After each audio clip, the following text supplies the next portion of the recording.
Welcome है guys आपका असली अखाड़ा पॉडकास्ट के एक और नए एपिसोड में। और भाई बैड ब्लड वाला शो क्या खत्म हुआ, इतनी सारी चीज़ें इंटरेस्टिंग हमारे पास आ चुकी हैं। और देखो यार, वीडियोस बनाने का तो अपना अलग मज़ा है, लेकिन पॉडकास्ट में जो हमारे पास एक बिल्कुल फ्रीडम होती है चीज़ों के बारे में खुल के अच्छे से बिना किसी टाइम लिमिट के बारे में ज़्यादा सोचे बात करने की, वो पॉडकास्ट को इंटरेस्टिंग बनाता है। और भाई आज रोमन रेंस द रॉक इस रेसलमेनिया मैच की के बारे में, जो कि रेसलमेनिया 41 की तरफ ऐसा लग रहा है बढ़ रहा है, कुछ ऐसी चीज़ें आपको पता चलेंगी। आप बोलेंगे भाई ये डब्ल्यू अगर रॉक को लेके प्लान कर रही है तो किस जो आप कह रहे हो ना, रेसलमेनिया 40 हमको ग्रेटेस्ट रेसलमेनिया लगी है, शायद उससे बहुत ज़्यादा आगे रेसलमेनिया 41 चली जाए। और रॉक का वापस आना हमेशा ही बड़ी इंटरेस्टिंग चीज़ होती है। वो स्टोरी लाइन को फिर से एकदम से ऐसा लगता है कि भाई सब कुछ फ्रेश हो चुका है। जिस तरीके से उन्होंने आके रोमन रेंस और कोडी रोड्स दोनों को ही देखा था, वो कहीं ना कहीं हमको आगे फ्यूचर के लिए जो चीज़ें हैं वो हिंट करता है। अकेला मैं हूँ नहीं, आयुष है मेरे साथ। और आयुष, सबसे पहले इस चीज़ से पहले तो यार देखो,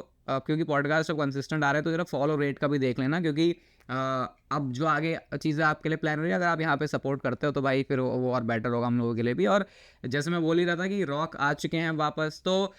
अब मैं ये बोलना चाहूँगा कि अचानक से ऐसा फील होने लगा है कि जो पॉइंट था अब तक हमारा कि रॉक आएगा वापस तो वो कोडी रोड से ही निपटेगा, तो अब ऐसा ज़रूरी नहीं कि वो सिचुएशन यहाँ पे अप्लाई होती हो। क्योंकि ये मैं अपनी वीडियो में बोल रहा था कि जैसे हमने पहले भी तो इस बात को बहुत डिस्कस किया था कि रोमन और रॉक का अगर मैच होगा तो उससे पहले रोमन को टाइटल तो हारना ही नहीं चाहिए, वरना फिर वो रोमन रेंस कैसा लगेगा। लेकिन अब इस पॉइंट पे वैसा कुछ है नहीं, तो यहाँ पे भी जो भले ही रॉक बोल के गए थे बात कोडी रोड्स को कि भाई मैं आके ही तेरे को लपेटूंगा सबसे पहले, अब क्योंकि ब्लड लाइन की इक्वेशन, उनके फैमिली मैटर चेंज हो गए हैं, तो ब्लड लाइन की स्टोरी में हमेशा से ही रखा जाता है भाई, हमेशा हम फैमिली को पहले सुलझाएंगे, तो कोडी रोड्स के पीछे नहीं बल्कि रोमन रेंस के पीछे जाएंगे रॉक पहले। बिल्कुल। और यूजुअली हमें स्मैकडाउन तक का वेट करना पड़ता है जानने के लिए कि जो एंडिंग थी पीएलई की उसके बाद क्या होगा, लेकिन बहुत रेयर ही ऐसा होता है कि बाद में हमें आइडिया मिल जाए एकदम से। तो रॉक का जो प्रोमो सुनने को मिला ऑफ एयर, उसके बाद डब्ल्यूडब्ल्यू अपनी यूट्यूब वीडियो का टाइटल दे, अगर नहीं देती वैसे तो अभी तक किसी के दिमाग में ये बात भी नहीं आती कि रॉक रोमन के लिए है। सबका यही थॉट था कि भाई रोमन ने जैसे ही टाइटल उठाया रॉक बाहर आ गए याद कराने के लिए सबको कि मैं भी पीछे बैठा हूँ, मैं भी देख रहा हूँ, ये टाइटल मेरा है और किसी का नहीं। लेकिन डायनामिक स्टोरी का बहुत ज़्यादा चेंज हो चुका है, बिकॉज रॉक ने अपने जो प्रोमो था उसमें ये बात भी मेंशन करी कि कैसे वो देख रहे हैं पिछले 6 महीनों से बहुत सारी चीज़ें चल रही हैं और उसका उनको सब कुछ ठीक करना पड़ेगा, और अब फाइनल बॉस वापस आ चुका है। तो डायरेक्टली उन्होंने वापस अपने आप को इन्वॉल्व तो कर लिया है स्टोरी लाइन के अंदर। लेकिन इंटरेस्टिंग बात यहाँ पे ये है कि रोमन रेंस ऑलरेडी 3-4 बार ये दिखा चुके हैं कि उनको चैंपियनशिप तो कोडी से वापस चाहिए ही। और उन्होंने अपने वो सिनेमैटिक वाले प्रोमो में भी बोला, कल ब्लैड ब्लड में भी उन्होंने क्लियरली दिखा दिया कि जैसे ही ये ब्लड लाइन सोलो सिकोआ वाला काम खत्म होगा, मैं अनडिस्प्यूटेड चैंपियनशिप के लिए मेन वापस आया हूँ। तो रोमन रेंस को यहाँ पे टाइटल तो चाहिए, लेकिन अब क्योंकि रॉक वापस आ चुके हैं तो अब ऐसा लग रहा है रोहित कि ये पहले रोमन और रॉक वाली सिचुएशन आएगी, बिकॉज रोमन को भी पता नहीं है कि रॉक की इंटेंशंस क्या हैं। और रॉक अगर ब्लड लाइन के मैटर सॉल्व नहीं करेंगे तो रोमन रेंस को कैसे रोक सकते हैं to go after the undisputed championship. ये जो रॉक के आने से कॉम्प्लेक्स हो गई है स्टोरी लाइन, वही हमको फन और अनप्रिडिक्टेबिलिटी वाला फैक्टर दिलाएगी। क्योंकि जैसा अभी हमने बोला कि भाई रॉक पहले अपने फैमिली मैटर सुलझाएगा, लेकिन रोमन रेंज की नज़रों में तो ऐसा कुछ मैटर है ही नहीं। क्योंकि रॉक उसको उस तरीके से देख रहे हैं, भाई ये तो मेरे साथ था, ये उस बंदे के साथ जाके कैसे टैग टीम बना सकता है जिसके लिए ही, जिसकी वजह से ही पूरी रेसलमेनिया 40 में इतनी भसड़ हुई थी। लेकिन रोमन रेंस का तरीका हुआ देखने का कि भाई मैं तो अब अनडिस्प्यूटेड चैंपियनशिप के लिए आगे बढ़ना चाहता हूँ, उनको तो रॉक के साथ ऐसी कोई प्रॉब्लम है नहीं। और यही होता भी है हील और बेई फेस वाले कैरेक्टर में कि हमेशा हील ही वो बंदा है जिसको जो थोड़ा बहुत प्रॉब्लम्स क्रिएट करता है। बट यहाँ पे अब जो सिचुएशन है वो, जैसा रॉक भले ही रोमन रेंस के अगेंस्ट होंगे, लेकिन ये बात भी पूरी क्लियर है, लास्ट ईयर भी जब रोमन रेंस और रॉक के मैच को बिल्ड किया जा रहा था, जो रेसलमेनिया किक ऑफ के अंदर बोला गया था, दोनों ने एक दूसरे को दोनों ने एक दूसरे के लिए मैच के लिए अग्री तो किया कि हम लड़ेंगे भी एक दूसरे से, लेकिन उन्होंने साथ में ये भी बोला कि ये बिगेस्ट रेसलमेनिया मैच होगा। तो कहीं ना कहीं वो दोनों फैक्टर है इसमें कि भाई दोनों को एक दूसरे के अगेंस्ट तो जानी है, लेकिन दोनों इस बात पर अग्री भी करते हैं कि हम दोनों मैच बनाएंगे तो ये बहुत बड़ा मैच होगा। तो इस तरीके से रॉक बोलेंगे कोडी रोड्स फिलहाल तो मैं तुझे छोड़ रहा हूँ, लेकिन मुझे रोमन रेंज के साथ मैच चाहिए एट रेसलमेनिया। और इन सारी चीज़ों में हम जो एक बहुत बड़ी चीज़ को बिल्कुल भी नहीं भूल सकते कि रॉक जो है बोर्ड ऑफ डायरेक्टर के एक मेंबर हैं। तो यहाँ पे ना सिर्फ उनके पास अपना फाइनल बॉस वाला ऑरा है, उनके पास एक पावर भी है जो कि ट्रिपल एच की पावर से भी ऊपर जा सकती है। और ये हमने उस पॉइंट पे टीज होते हुए भी देखा था कि ट्रिपल एच के साथ उन्होंने बोला था भाई तू सब कुछ सुलझा वरना मैं देखूंगा, तो वो चीज़ वहाँ स्टोरी लाइन से कभी आगे बढ़ी नहीं, तो यहाँ पे अब उसको यूज़ करने का मौका भी है। फ़र्क सिर्फ इतना है कि लास्ट टाइम जब ये मैच के बारे में बात करी थी वो लास वेगस की प्रेस कॉन्फ्रेंस के बाद, तब रोमन रेंज और रॉक दोनों हील थे और रॉक अभी भी हील है। फ़र्क एक हो चुका है कि Roman Reigns is the good guy. तो अगर रॉक वर्सेस रोमन अभी भी हो रहा है तो रोमन कहीं ना कहीं एग्री ज़रूर कर सकते हैं कि ये मैच तो हमें करना ही है, because biggest money making match होगा, इस बात पे हम सेटल हो सकते हैं। लेकिन आई थिंक अब ये बात रोमन रेंज डाइजेस्ट नहीं कर पाएंगे कि रॉक मुझसे पहले अनडिस्प्यूटेड चैंपियनशिप तक कैसे चला गया, जब वो टाइटल मैं हारा हूँ रेसलमेनिया में और मुझे उसके लिए कभी दोबारा मौका नहीं मिला। तो रोमन रेंज के दिमाग में भी ये बात होगी कि यार अगर कोडी को कोई हराएगा और उस टाइटल को वापस जीतेगा तो वो मैं हूँ। तो ये एक वो किक ऑफ पॉइंट हो सकता है जहाँ पे रॉक और रोमन एक दूसरे के अगेंस्ट होना शुरू हों धीरे धीरे, बिकॉज अभी तक तो सारी चीज़ों पे वो अग्री कर रहे थे जस्ट बिकॉज कि हमारा मैच होगा और रेसलमेनिया में सबसे बड़ा होगा। अभी भी वो मैच हो सकता है लेकिन अग्रीमेंट्स में नहीं, अब डिसअग्रीमेंट की वजह से वो स्टोरी लाइन में बनेगा मैच और वो अनजाने में ही बिगेस्ट मैच हो रहा है, लेकिन उस वजह से नहीं हो रहा, स्टोरी की वजह से हो रहा है। ये डब्ल्यूडब्ल्यू के पास यहाँ पे किसी भी तरीके से जो डाइस है वो फेंकने का मौका है। जो भी नंबर आएगा वो 1 2 3 4 5 6 की तरह नहीं होगा, वो अपने आप में ही कुछ अलग होगा।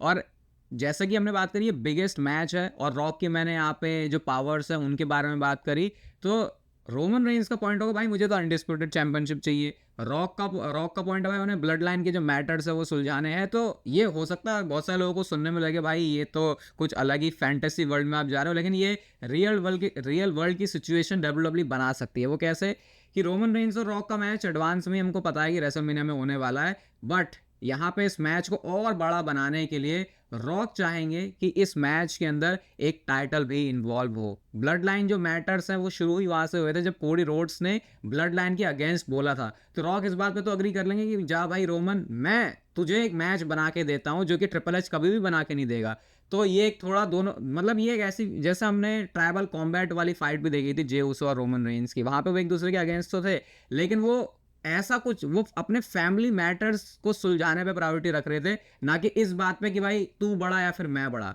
ये इस तरीके से ये हमको बोलना नहीं चाहिए कि जब रॉक आए थे, जब स्टार्टिंग में बिल्कुल पहली वो स्मैकडाउन जब रोमन को कन्फ्रंट किया था, वो तब फाइनल बॉस नहीं था, वो एक्चुअल में रॉक था। और रॉक का हमेशा से आइडिया यही था कि मैं और रोमन टाइटल के लिए लड़ेंगे। तो उसको जबकि उन्होंने अब ऑब्वियसली केफेब और सारी चीज़ों को देखते हुए करते हुए अपना फाइनल बॉस का कैरेक्टर बना लिया, लेकिन इंटेंशन अभी भी रॉक की वो अनडिस्प्यूटेड चैंपियनशिप जीतना है। तो अब इस कैरेक्टर के थ्रू ये दिखाया जाएगा कि चाहे कुछ भी हो जाए, rock is hungry for more and more power. अब उसका कैरेक्टर ही है। तो अनडिस्प्यूटेड चैंपियनशिप के लिए अगर रोमन रेंज भी पहले कोडी रोड्स को चैलेंज कर रहा है तो रॉक को वो अच्छा नहीं लगने वाला। तो अब रोमन को रोकने के लिए एक ही तरीका है कि रोमन के थ्रू तुम्हें जाना पड़ेगा, बिकॉज रोमन एक गुड गाय है, वो अपना टाइटल जीतना चाहता है। वो क्यों भाई रॉक की बातें सुनेगा, वो बेबी फेस है, वो तो रॉक के अगेंस्ट चला जाएगा। तो क्वेश्चन यहाँ पे सबसे बड़ा पोज होता है और इसी पे हम पोल भी डाल देते हैं नीचे कि रॉक और रोमन में से कोई अनडिस्प्यूटेड चैंपियन तो बनेगा ही। कोडी से आई डोंट थिंक अभी कोई भी और ऐसे स्टैंड करता है चांस जो कोडी को हराए।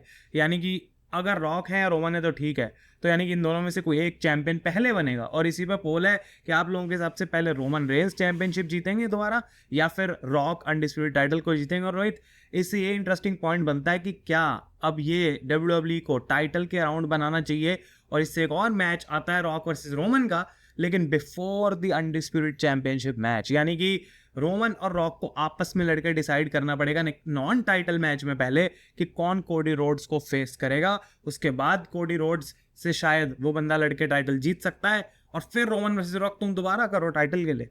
डब्ल्यूडब्ल्यू के पास वैसे इस मैच पे जितने पैसे बनाने का मौका है वो बना सकते हैं। ये सिचुएशन अभी कुछ इसी तरीके से मेरे सामने है जैसे once in a lifetime John Cena और रॉक के मैच को हमने बोला था, लेकिन वो दोबारा भी हुआ तो उसके बाद भी डब्ल्यूडब्ल्यू को वो जो चीज़ है और ज़्यादा प्रॉफिटेबल लेके चली गई। बट यहाँ पे अगर हम रॉक की अभी चीज़ों को कंसिडर करें तो मुझे ऐसा लगता है भाई वो शायद ना इतने हाई प्रोफाइल मैचेस देने में और इंटरेस्टेड हो, थोड़ा साइड वाले मैच जैसे अभी उन्होंने टैग टीम मैच भी किया था तो वो टैग टीम मैच के लिए भी इसीलिए आई थिंक बहुत ईजिली अग्री कर पाए थे रॉक, क्योंकि उनको पता था कि वो कैसे फंक्शन कर सकते हैं उस मैच में इतना लंबा ब्रेक लेने के बाद। लेकिन अगर इस सिर्फ टाइटल वाली सिचुएशन के ऊपर आए तो जैसा मैंने बोला कि रॉक बोलेंगे कि भाई रोमन हमको अपना सबसे बड़ा मैच बनाना है इसी साल रेसलमेनिया में, एक ही बार करेंगे। वो बोलेंगे कि मैंने बैक स्टेज स्ट्रिंग्स पुल करी हैं, मैंने रोमन तुझे कोडी रोड से मैच दिला दिया है, अब तू जा, भले मुझे अच्छा नहीं लग रहा लेकिन तू जा, तू कोडी रोड्स को हरा, एटलीस्ट हमारे फैमिली मैटर्स से ज़्यादा वो चीज़ मैटर कर रही है इस समय कि मैं कोडी रोड्स को गिरता हुआ देखूँ, क्योंकि उसी ने ये सारी जो आग है वो लगाई थी। तो तू कोडी रोड्स को जाके हरा के आ, और उसके बाद जब तू मेरे सामने खड़ा होगा तब हम रेसलमेनिया 41 में जाएंगे अनडिस्प्यूटेड चैंपियनशिप के लिए, Roman Reigns versus the rock. लेकिन हमेशा ही रॉक का कैरेक्टर इतना सिंपल नहीं रहता। मैच तो भले ही रोमन रेंस और कोडी रोड्स का फिक्स करवा देंगे टाइटल के लिए, ऐसा अज्यूम करते हुए हम फैंस कि भाई अब रोमन यहाँ से टाइटल जीतेगा और उसके बाद रोमन और रॉक होगा। बट उस पॉइंट पे अगेन ये लोगों को फिर से लग सकता है भाई ये कैसी बात बोल दी, लेकिन जब किसी बंदे के पास क्रिएटिव पावर है तो अथॉरिटी की स्टोरी लाइन में हमने ऐसी ऐसी चीज़ें होती हुई देखी हैं कि रोमन रेंस ने रॉयल रंबल इवेंट के अंदर अपनी चैंपियनशिप को डिफेंड किया है। तो कुछ भी हो सकता है जब फिर कुछ फेयर नहीं है कि यहाँ पे कुछ फेयर नहीं है, यहाँ पे आप स्टोरी के हिसाब से नहीं चल सकते। रॉक वहाँ पे आएंगे, उनका म्यूजिक हिट होगा, बोलेंगे रोमन तूने क्या सोचा मैं इतना सिंपल हूँ, मैं इतना बढ़िया हो सकता हूँ तेरे लिए। उस मैच को उसी पॉइंट पे वो ट्रिपल थ्रेट बनाएंगे और वहां से वॉकआउट करेंगे अनडिस्प्यूटेड चैंपियन। तो स्टिल रोमन और रॉक का मैच रेसलमेनिया में होगा अनडिस्प्यूटेड चैंपियनशिप के लिए, लेकिन रोमन रेंस नहीं बल्कि रॉक वहां पे अपनी चैंपियनशिप को डिफेंड करेंगे। और उससे एक जो अच्छी स्टोरी और खुल सकती है रोमन रेंस की, वो जर्नी बेफेस वाली कि अब वो उस टाइटल को चेस कर रहे हैं, और क्या ही इससे बढ़िया हो सकता है कि रॉक जैसे बंदे को हरा के, जो कि ऑलरेडी इतना हाई प्रोफाइल मैच है, वहां पे रोमन रेंस अपनी चैंपियनशिप को कैप्चर करें। टू मच बोल दिया मैंने डाइजेस्ट होने के लिए, लेकिन मुझे लगता है अगर ये डायरेक्शन के साथ डब्ल्यूडब्ल्यू जा रही है तो इसमें नुकसान सिर्फ कोडी रोड्स का है, बाकी बिजनेस एस्पेक्ट से इससे धमाकेदार चीज मतलब मैच कर पाना फिर मुश्किल है। पॉडकास्ट का यही फन है क्योंकि हम यहाँ पे सारे एंगल्स डिस्कस कर सकते हैं। अब ऑब्वियसली एक ही एंगल बाद में डब्ल्यूडब्ल्यू चुनेगी और हम 10 बताएं, हो सकता है डब्ल्यूडब्ल्यू 11वां एंगल कर दे। तो ब्लड लाइन की स्टोरी में ऐसा पॉसिबल है, और बहुत सारी स्टोरीज हैं जैसे ड्रू वर्सेस पंक एक आइकॉनिक स्टोरी है,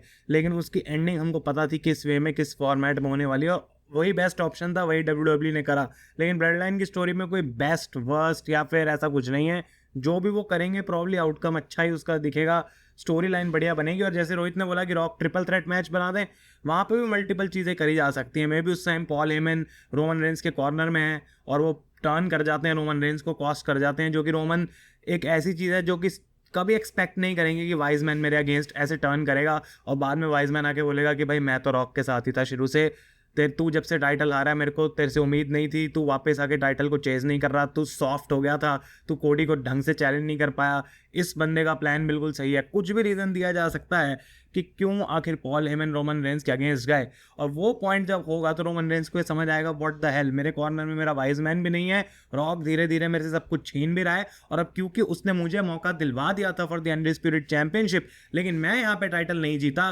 तो इस कंडीशन पे अब रॉक को अलाउड है कि वो चैलेंज कर पाए टाइटल के लिए कोडी को रेसलमेनिया में, बिकॉज ये चीज़ जो रोमन रेंस नहीं कर पाए अब रॉक करके दिखाएंगे रेसलमेनिया में। तो रॉक जाके रोमन को बोलेंगे रॉयल रंबल में तू कोडी रोड्स को नहीं हरा पाया, मेरी कोई गलती नहीं है, वाइज मैन ने जो किया पर तुझे तब भी जीतना चाहिए था, अब मैं तुझे दिखाऊंगा रेसलमेनिया में जाके टाइटल कैसे जीता जाता है।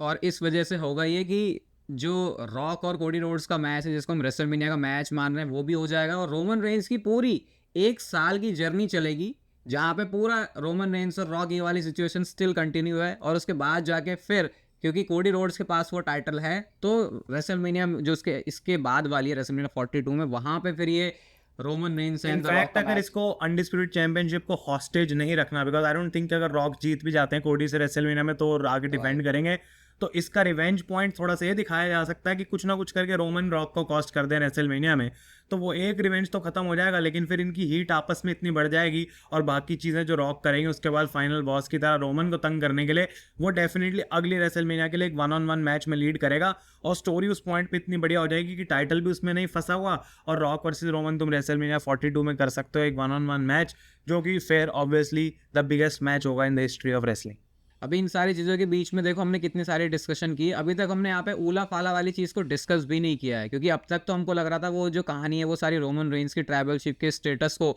ऑफिशियली पाने की है। ऑब्वियसली हर किसी की नज़र में वो ओटीसी तो है, लेकिन वो माला स्टिल वहाँ पे है। तो अब सोलो सिकोवा का भी इसमें किस तरीके से रोल होगा, जैसा भी आयुष ने भी बोला कि रोमन रेंस और कोडी रोड्स का मैच अगर रॉक फिक्स करवा भी देते हैं तो हो सकता है रॉक को आने की ज़रूरत ही ना पड़े, वो सिर्फ पॉल हेमन को ही वहाँ से अपने जो हुकुम का इक्का है उसकी तरह चलाएं, और उसके बाद पता चले कि भाई अब रोमन रेंस तो मैच भी नहीं जीत सकता। तो ये जो स्टोरी है भाई उसमें इतने सारे डायनामिक्स हैं यहाँ पे कि आप बस यहाँ पे इसके बारे में बात करते रहो। अभी मुझे पता बहुत सारी चीज़ हम और भी डिस्कस करेंगे इसके बारे बारे में, लेकिन हमने थोड़ा ज़्यादा फोकस करने की कोशिश करी है रोमन रेंस और रॉक के मैच के ऊपर, जो कि रेसलमेनिया 41 में भी और एक एंगल के हिसाब से रेसलमेनिया 42 में भी हो सकता है, कंसिडरिंग डब्ल्यूडब्ल्यूई मैं यार सही बताऊँ,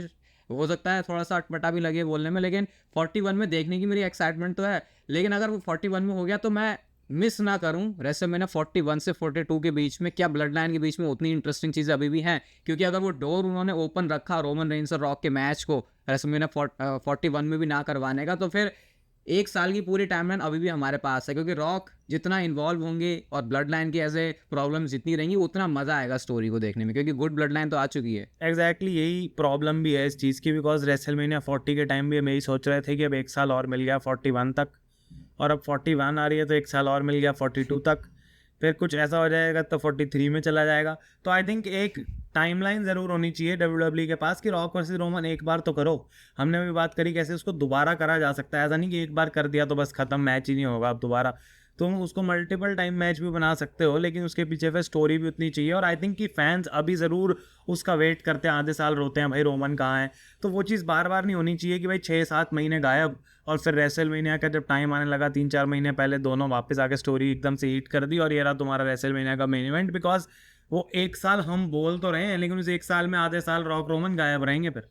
हाँ, ये आई थिंक एक फिर प्रॉब्लम बन जाती है वहाँ पे, तो फिर इसीलिए यहाँ पे थोड़ा डिबेटेबल हमेशा ही रहेगा कि 41 या फिर 42, बट मेरे ख्याल से ये ऐसी स्टोरी लाइन हमेशा से रही है। जब भी मैं सोचता हूँ डब्ल्यूडब्ल्यू के ऊपर छोड़ो, मैं कभी डिसअपॉइंट नहीं हुआ, और ऊपर से रॉक की इन्वॉल्वमेंट, ट्रिपल एच की इन्वॉल्वमेंट, पॉल हेमन और रोमन रेंस का जीनियस माइंड जब लगेगा तो डेफिनेटली स्टोरी लाइन तो यहाँ से बढ़िया ही होगी। इतना आई थिंक डेफिनेटली यहाँ पे हो सकता है कि ये 42 तक डब्ल्यूडब्ल्यूई इस चीज़ को खींचते हैं, बिकॉज अगर रोमन रेंस रॉक को कॉस्ट कर चुके हैं और रॉक रोमन रेंस को कॉस्ट कर चुके हैं, तो वो जो एक साल का टाइम पीरियड देखने को मिलेगा रेसलमेनिया 42 तक का, वहाँ पे एक्चुअली में रोमन रेंस की ऐसी तैसी कर देंगे रॉक। मतलब जैसे पहले अथॉरिटी ने भी रोमन रेंस का जीना मुश्किल किया था, लेकिन उसकी वॉल्यूम बहुत ज़्यादा बढ़ा दो तुम, और ये ऐसा नहीं दिखेगा कि रोमन रो रहा है, मर रहा है। रोमन अपनी उसी लुक में रहेगा, लेकिन वो टाइटल तक नहीं पहुंच पाएगा। और साथ के साथ रॉक बीच में कोडी रोड्स को दबोचना भी कम नहीं करेंगे, उसके कान भी खींचेंगे आगे बार बार की अनडिस्प्यूटेड टाइटल जिसके पास भी है उसकी तबाही रॉक के हाथ से लिखी है। क्योंकि जब तक उसके हाथ में टाइटल खुद नहीं आ जाता, जब तक रॉक के कंधों पे एक तरफ पीपल्स चैंपियनशिप और दूसरी तरफ अनडिस्प्यूटेड चैंपियनशिप नहीं होती, वो बंदा डबल चैंपियन नहीं बन जाता, सांस नहीं लेगा वो, ना किसी और को लेने भाई देगा। देखो, बात करने के लिए बहुत बहुत बहुत सारी चीज़ें हैं, लेकिन जो इस पॉडकास्ट में हम चीज़ें बताना चाहते थे, आई थिंक अभी के लिए आपको वो सारी हम बोल चुके हैं। अभी बहुत सारे एपिसोड्स भाई आने वाले, नोटिफिकेशन बेल आप ज़रूर ऑन कर लेना, ताकि एपिसोड आते ही आपको नोटिफिकेशन मिल जाए। आपके